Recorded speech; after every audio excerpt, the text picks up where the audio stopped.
বর্তমানে পৃথিবীর সবচেয়ে বড় যে library United library of Congress, যেটি ওয়াশিংটনে অবস্থিত, এখানে পৃথিবীর সবচেয়ে বেশি সংখ্যক বই এই লাইব্রেরিতে রয়েছে। তো সেই ধারাবাহিকতা আমরা দেখছি যে পৃথিবীকে নেতৃত্ব দিচ্ছে আমেরিকা এবং পশ্চিমারা। কিন্তু একটা সময় এই জ্ঞান বিজ্ঞানের সূতিকাগার ছিল মুসলিম যে কমিউনিটি, মুসলিম যে হাব, মুসলিম যে সাম্রাজ্য সেখানে ছিল।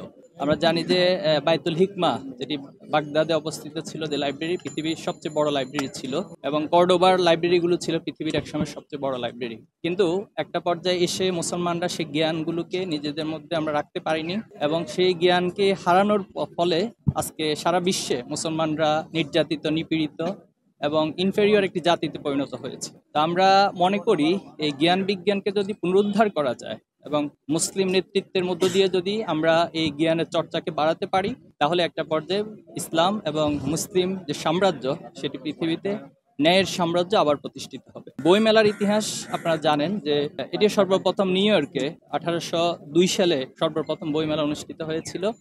আমাদের বাংলাদেশের প্রেক্ষাপটে আমি যতটুকু জানি যে 1965 সালে ঢাকা বিশ্ববিদ্যালয়ের কেন্দ্রীয় লাইব্রেরিতে প্রথম বইমেলার আনুষ্ঠানিক যাত্রা শুরু হয়, এবং 71 পরবর্তীতে 1972 সালে এই বাংলা একাডেমিতে মাত্র 32টি বই নিয়ে বই মেলার যাত্রা শুরু হয়, এবং সেটা 1982 সালে এসে আনুষ্ঠানিকভাবে আজকে যে বইমেলা সেটা চালু হয়েছে। এবং সোহরাওয়ার্দী উদ্যানের এই প্রেক্ষাপটটা 2014 সালে এটা বিস্তৃতি লাভ করে।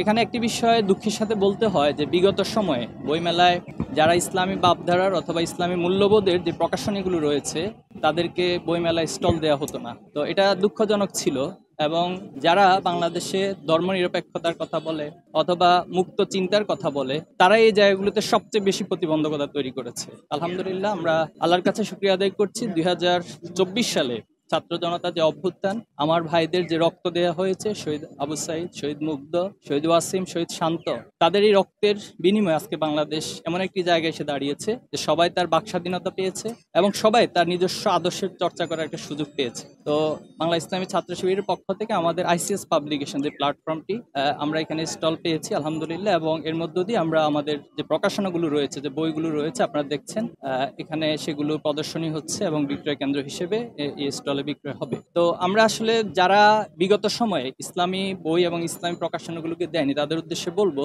যে মেহেরবানি করে আপনারা আদর্শকে আদর্শ দিয়ে মোকাবেলা করুন। আদর্শকে হচ্ছে ভিন্ন কোনো বয়ান দিয়ে, যেটিকে আমরা ধর্মনিরপেক্ষতাবাদের নাম দিয়ে ইসলাম বিদ্বেষ ভাবাপন্ন মানসিকতা নিয়ে মোকাবেলা করবেন না। তো এই বাংলাদেশে 24-এর পরবর্তী বাংলাদেশে আমরা চাই যে সবাই তার চিন্তার স্বাধীনতা, সবাই তার মতের স্বাধীনতা, সবাই তার আদর্শের চর্চার স্বাধীনতা পাবে, এবং সেই ধারা ধরেই বাংলাদেশ একটি নতুন মাতৃকতা, নতুন একটি ডাইমেনশনে আমরা প্রবেশ করবো ইনশাল্লাহ। এবং যে বাংলাদেশের নাম আমরা দিচ্ছি সবার বাংলাদেশ, যে বাংলাদেশের নাম দিচ্ছে আমরা নতুন বাংলাদেশ, এই নতুন বাংলাদেশ এবং সবার বাংলাদেশের মধ্য দিয়ে আমাদের যে কাঙ্ক্ষিত স্বপ্ন সমৃদ্ধ বাংলাদেশ, সেটার জন্য আমরা আশা করব জ্ঞানের চর্চা এবং তার মধ্য দিয়ে মেধা এবং নৈতিকতার সমন্বয়, সততার সমন্বয়ের মধ্য দিয়ে একটি সুন্দর বাংলাদেশ আমরা উপনীত হব ইনশাআল্লাহ।